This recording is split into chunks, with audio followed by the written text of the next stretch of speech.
श्रीराम समर्थ.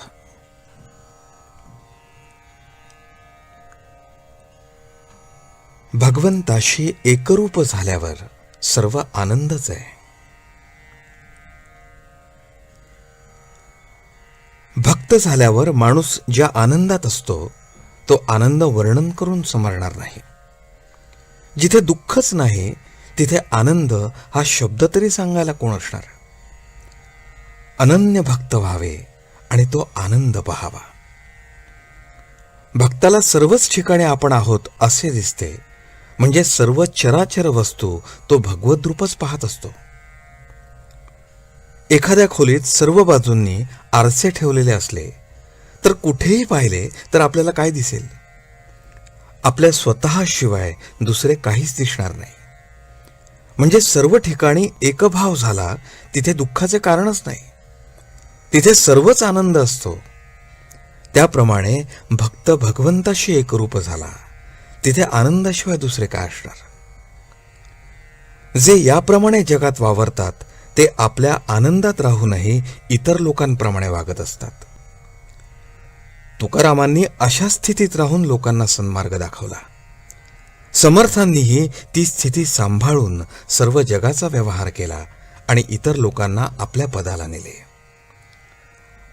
आपण कधी त्या आनंदाकडे जाण्याचा मार्ग पाहिलेला नाही, म्हणून ज्यांनी तो आनंद पाहिला आहे आणि जे सदैव त्या आनंदातच राहतात त्यांच्या सांगण्याप्रमाणे वागणे हेच श्रेयस्कर आहे. म्हणजेच गुरु आज्ञेप्रमाणे वागावे. आपल्याला वाटाड्या भेटला म्हणजे त्याच्यावर विश्वास ठेवून आपण चालतो, त्याप्रमाणे गुरूंच्या वचनावर विश्वास ठेवून आपण वागावे म्हणजे आपले हित होते. एखाद्या आंधळ्या माणसाने साखर समजून जर मीठ खाल्ले तर ते खारट लागल्या वाचून राहणार नाही. त्याप्रमाणे आनंद मिळेल या कल्पनेने आपण विषयाची संगत धरली पण त्यापासून दुःखच प्राप्त झाले. पुष्कळ वस्तू मिळाल्या तर त्याने पुष्कळ सुख मिळते असे मानणे हा भ्रम आहे. खरे किंवा पुष्कळ सुख म्हणजे कायमचे सनातन सुख होय. ते सनातन वस्तूपाशीच म्हणजे भगवंतापाशीच असते. भगवंताचे आपण झाल्यास सुखी होऊ. तोंड गोड करण्यासाठी जशी साखर खावी लागते तसे आनंद प्राप्त होण्यासाठी नाम घ्यावे लागते. आपण प्रपंच दुसऱ्याचाच करतो, आपला करतच नाही. एखाद्या शेतापेक्षा कुंपणालाच जास्त खर्च यावा त्याप्रमाणे आपण आपल्या मूळ स्वरूपापेक्षा आपल्या उपाधींचीच जास्त आरास करतो.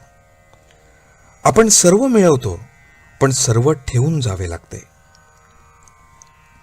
आपल्या फायद्याचे केले तरच आपला प्रपंच. भगवंताचे स्मरण तेवढाच आपला प्रपंच.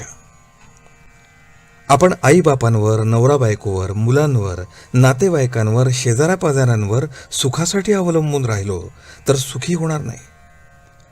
आपले दुःख किंवा यातना जर कोणी नाहीशा करत नाही तर मग दुसरा कोणी आपल्याला सुख देईल ही कल्पना कशी खरी ठरेल? आजचे बोधवचन.